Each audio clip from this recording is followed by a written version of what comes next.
ceux qui ont obtenu leur permis, s'il y a un conseil que je devrais vous donner, c'est quoi? Gardez vos distances de sécurité longitudinales, latérales. C'est-à-dire que un accident, c'est un problème, ça c'est, j'aime bien dire cette phrase, c'est top. Un accident, c'est un problème d'espace et de temps. Ça fait très science-fiction, très Star Trek. Un accident, c'est un problème d'espace et de temps. Ça veut dire quoi?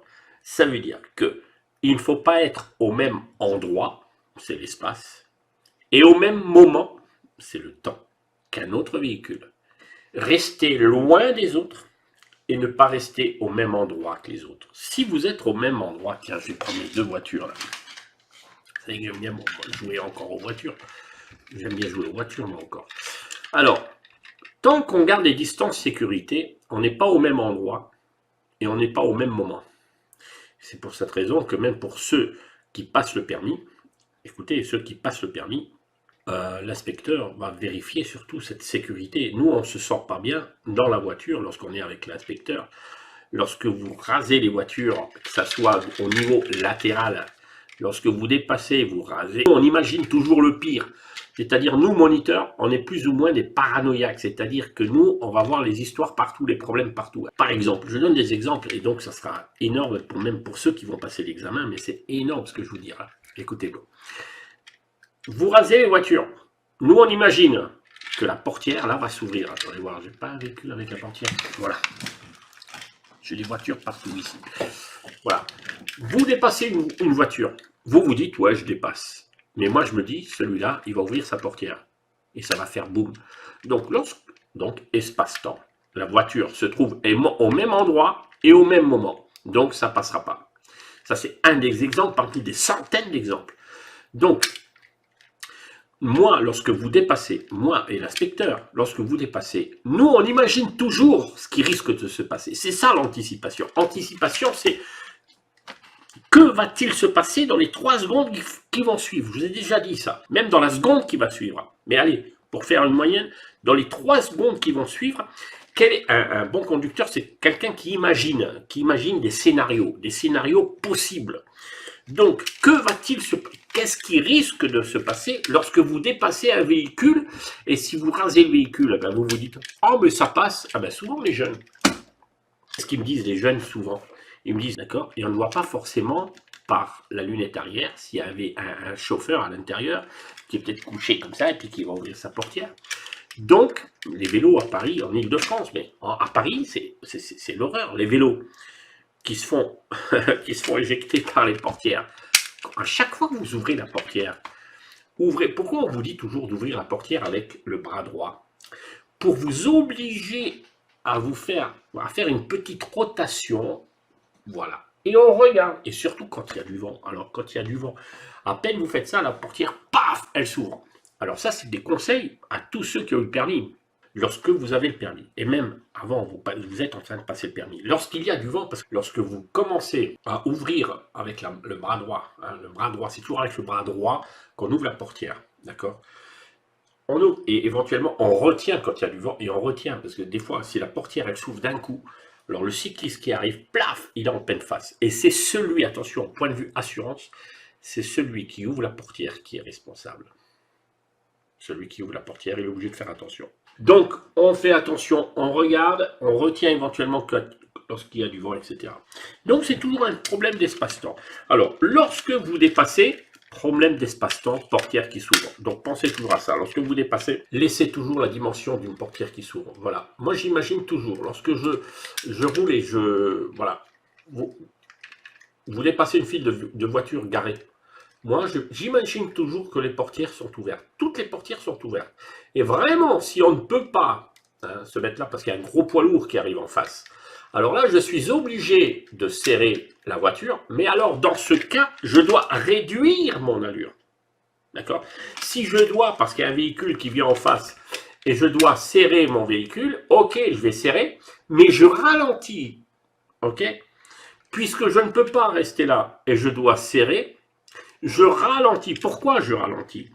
Parce que s'il ouvre la portière, j'ai le temps de m'arrêter.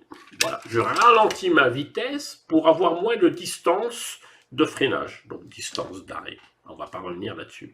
Je vais vous dire une chose, même un petit secret. Ceux qui viennent d'avoir le permis, est-ce que vous saviez déjà toutes ces petites choses-là, ce que je vous dis là, l'espace-temps, les portières qui s'ouvrent, lorsqu'on se rabat, il faut ralentir, ok, on a le droit de se rabattre, mais alors il faut ralentir, ne pas garder la même allure parce que là on a peur, etc. D'accord? Donc ça, ce sont des conseils que j'aime donner. C'est pour cette raison, ma chaîne YouTube sur la conduite, c'est pas simplement pour avoir le permis, mais c'est pour rouler en sécurité. La même chose. Allez, on va continuer sur l'histoire d'espace et de temps. Vous voulez être des experts de la conduite. Des experts de la conduite. Alors, écoutez ce que je vous dis. Alors, encore une astuce très importante pour rouler en sécurité. Alors, le véhicule là est au feu rouge. Le véhicule là est au feu rouge, il est arrêté. Et vous arrivez derrière. Et souvent, vous espace. Toujours un problème d'espace-temps. Vous dites, ouais, c'est bon, je le colle, mais c'est pas grave, il va repartir. Et non. Alors écoutez. Moi, lorsque je m'arrête, attendez, voir, je vais me mettre là. Moi, lorsque je m'arrête derrière un véhicule, donc j'arrive, je me mets toujours à un certain espace. C'est-à-dire, je dois pouvoir voir, écoutez, je dois voir les roues de la voiture posées au sol. Donc je vois un peu de macadam. Donc je m'arrête. Voilà, je m'arrête là. Ok. Pour quelle raison? Un problème d'espace et de temps. Bon, voilà, un problème d'espace et de temps. Vous allez me dire, oui, mais ça passe aussi comme ça. Mais non, je vais vous dire une chose. Si celui-là, par mégarde, imaginez qu'on est un peu en côte comme ça, par mégarde, il ne fait pas attention, il lâche le frein parce qu'il est au téléphone et la voiture recule. Boum! Si on est trop près, on n'a pas le temps de klaxonner. Maintenant, si je suis suffisamment éloigné, on a le temps de klaxonner. Et là, hop, le gars, il a le temps. D'accord? Ça, c'est premier avantage de se garer loin. Deuxième avantage de se garer loin. Un autre véhicule arrive derrière et me rentre dedans. Bon, je ne sais pas comment je vais pouvoir faire ça. Un autre véhicule arrive derrière et me rentre dedans. Paf! Il est responsable, mais je vous ai déjà dit, on ne parle pas en conduite de responsabilité, mais d'évitabilité. Si vous voulez être des bons conducteurs, on ne parle pas de responsabilité. Ouais, de toute façon, c'est lui qui est responsable. Non, si je peux éviter d'aller à l'hôpital, ce serait bien. Donc, on parle d'évitabilité. C'est préférable d'éviter un accident, tout simplement, plutôt que d'aller à l'hôpital ou bien de rester 2 heures en train de remplir un constat sous la pluie, etc. Alors, pour éviter d'avoir un premier choc, parce que celui-là va me pousser si je suis trop près, il va me pousser, et qu'est-ce qui se passe? Je vais rentrer dans l'autre. Bon, je ne serai pas responsable, puisque je vais noter sur le constat amiable, le véhicule tiers qui m'a rentré dedans, d'accord, m'a poussé, et là vous ne serez pas responsable, m'a poussé, il faut bien mettre en observation dans le constat amiable, m'a poussé, et m'a fait percuter le véhicule devant moi. Mais j'étais à l'arrêt. Voilà. J'étais arrêté. Le véhicule derrière m'a poussé. Voilà. Mais pour éviter de faire 2 constats, parce que lorsqu'on a 2 chocs comme ça, il y a 2 constats à faire. Alors pour éviter ça, je garde mes distances. Si celui-là me rentre dedans, j'ai de la place pour ne pas rentrer dans celui qui est devant. Ça, c'est le deuxième avantage. Premier avantage, je vous ai dit, si le véhicule recule, j'ai le temps de klaxonner. Deuxième avantage, si l'autre derrière, il me pousse, je ne vais pas lui rentrer dedans, je ne vais pas faire 2 constats. Troisième avantage, pour ça, moi, je veux que vous soyez des experts de la conduite, évitez de faire... Voilà, on peut éviter, on va dire, 99% des accidents peuvent être évités si on met en place des systèmes de sécurité. Le troisième avantage par rapport aux distances, c'est-à-dire par rapport à l'espace-temps, je vous ai déjà dit, d'accord, par rapport à l'espace-temps. L'espace-temps pour éviter les accidents. Parce qu'il y en a beaucoup, de plus en plus de personnes qui passent leur permis. Attention, je vais vous dire le troisième point. C'est très important de faire des cours de perfectionnement. Parce que de plus en plus, de plus en plus de personnes passent le permis et ne prennent pas la voiture parce qu'ils ont peur. Le moniteur n'est plus là pour les aider, n'est plus là pour leur dire attention piéton. Le troisième point, c'est quoi? Imaginez que celui-là tombe en panne. Il ne peut plus bouger. Voilà. Qu'est-ce que je vais faire? Vous dites, je fais une marche arrière. Oui, mais le problème, si l'autre derrière, vous le savez très bien, l'autre derrière, il me colle aussi. Comment je vais faire pour faire une marche arrière? Tandis que, le problème d'espace-temps, je suis à une bonne distance. Celui-là tombe en panne. Ok? Qu'est-ce que je fais? Ah ben, j'ai pas besoin de reculer. J'ai pas besoin de reculer. Je peux pas reculer, il y a quelqu'un derrière. Qu'est-ce que je fais? Ben, j'ai largement de la place, hein, pour dégager facilement. Ça, c'est le troisième point. Voilà. Et puis surtout en côte. Alors en côte, c'est le premier point, hein, c'est la même chose. En côte, celui-là, c'est pour ça, lorsque vous suivez, vous qui êtes des experts, lorsque vous suivez un véhicule avec un A, imaginez qu'il ait un A ici. Lorsque vous suivez un véhicule avec un A, ne les collez pas derrière. Ce sont des jeunes conducteurs. Ils ne savent pas faire des démarrages en côte, même avec l'aide au démarrage, ils ne savent même pas faire des démarrages en côte, vous savez très bien. Vous avez eu le permis, ne dites pas à ceux qui viennent d'avoir le permis, ne me dites pas que maintenant c'est bon, vous allez les rouler les doigts dans le nez. Hein. Non, vous allez avoir peur, vous allez éviter. Moi, quelquefois, il y a pas longtemps, j'étais du côté de Cannes, et il y avait un grand parking avec une descente comme ça. Et je voyais, il y avait 3-4 filles, je crois qu'il y en avait 4, la voiture était pleine, et à l'intérieur, ça rigolait, elles n'arrivaient pas à faire un démarrage en côte. Alors je descends, je leur dis qu'est-ce qui se passe. Elles n'arrivaient pas à sortir du parking, et il y avait plein de personnes qui attendaient pour sortir du parking. Bon, c'était une côte quand même assez rude. Et elles rigolaient. Après, il y avait une autre qui dit, ah ben, alors moi je les observais d'abord, hein. Il y en a une autre qui disait, ah ben moi je vais te faire le démarrage en côte, tu vas voir. Et puis, et elle calait. Je dis, écoutez, je vais vous faire le démarrage en côte. Hein, et en même temps, je vais vous expliquer comment on fait un démarrage en côte. Alors je me mets dans leur voiture. Vous savez, c'est pas évident de faire un démarrage en côte dans une voiture qu'on ne connaît pas. Donc première fois que je prends cette voiture. Et donc je leur donne un cours. Je ne sais pas si elles sont là maintenant, si elles me regardent. Mais je leur donne un cours et je leur dis voilà, pour un démarrage en côte, mesdemoiselles, il faut déjà bien mettre le frein à main. Il ne faut pas paniquer, même si c'est une voiture derrière qui me colle. Voilà, vous mettez le frein à main. Ensuite, vous accélérez un demi-tour. Je vous donne le cours là que je leur ai donné. Hein. Il y en avait une, ah oui, il y en avait 3 derrière et une à côté de moi. 4 filles, j'étais bien entouré. Et elles étaient là, il va nous donner un cours. Oui, je suis moniteur auto-école et je vais vous donner un cours. Alors elles étaient toutes folles. Accélérez. Et il faut trouver le patinage. C'est ce que. Alors, j'ai remarqué, je l'ai dit, toi et toi qui avez fait le démarrage en côte, vous avez simplement lâché l'embrayage. Vous n'avez pas essayé de chercher le point de patinage. Il faut trouver le point de patinage. Alors, je leur ai dit, moi je ne connais pas votre voiture, mais je vais essayer de trouver ce point de patinage. Parce qu'il peut être très haut, très bas. Si l'embrayage est usé, il va être très haut. D'accord? Donc, j'accélère. Je ne connais pas votre voiture, donc je vais essayer de sentir les choses. Un bon conducteur, c'est quelqu'un qui sent les choses. Alors peut-être que je l'ai saoulée parce qu'elle voulait partir.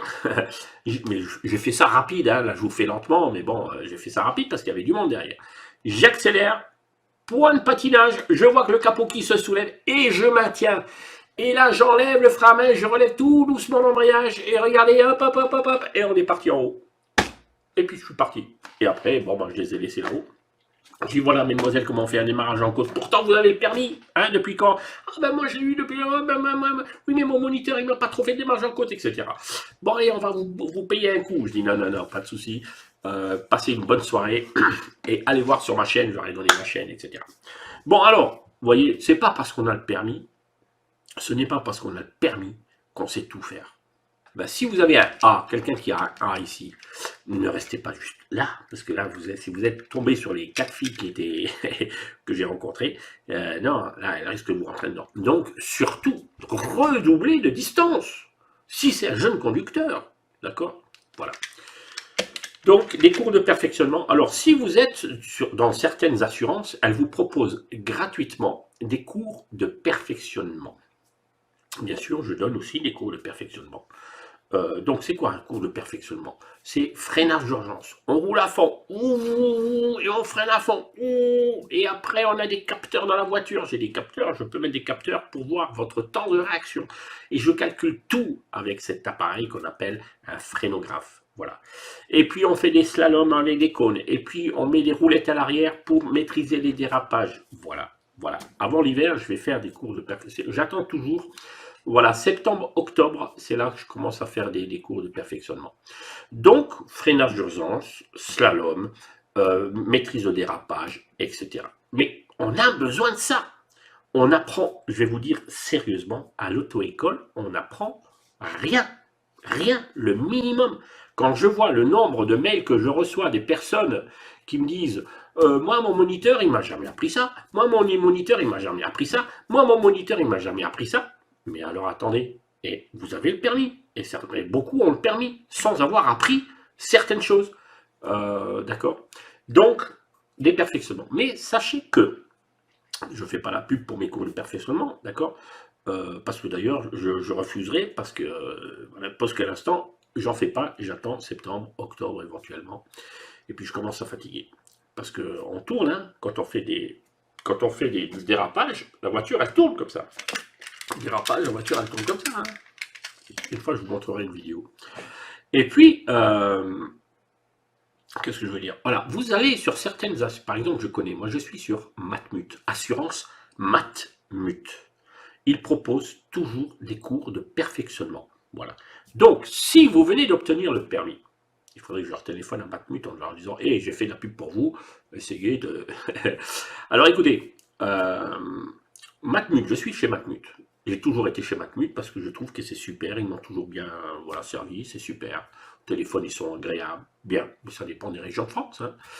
Hein. Et eux font de temps en temps des cours de perfectionnement. Voilà. Ok?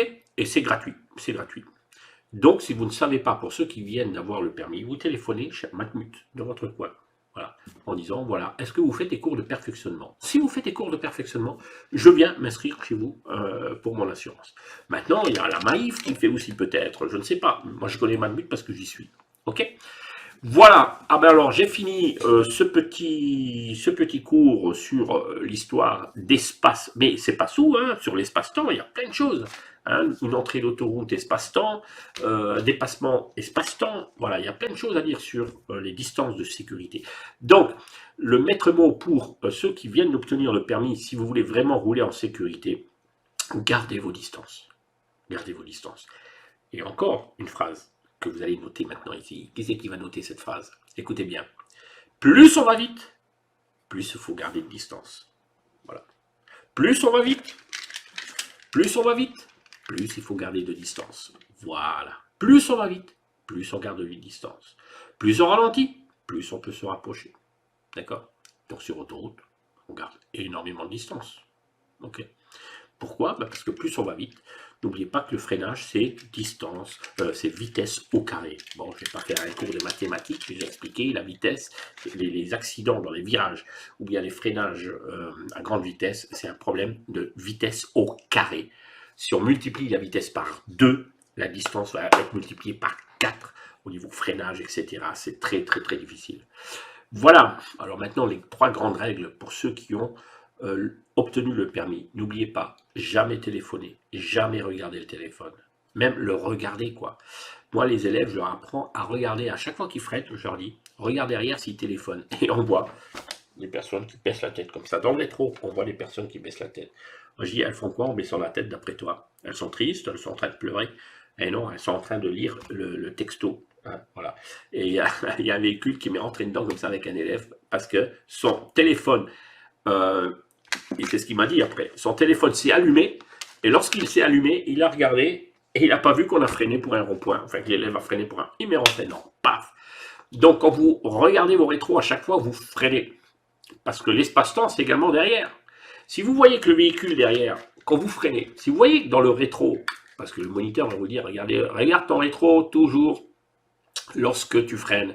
Mais on ne regarde pas le véhicule, tu regardes la personne à l'intérieur, si elle a compris que tu freinais, si elle est en train de ralentir, tu vois le véhicule qui va s'affaisser comme ça, qui baisse d'allure. Voilà. Et si tu vois qu'il ne baisse pas l'allure et qu'il a la tête penchée vers la droite, voilà, souvent c'est comme ça, ou bien comme ça, voilà. C'est qu'il est en train de voir son texto. Alors dégage de là, toi.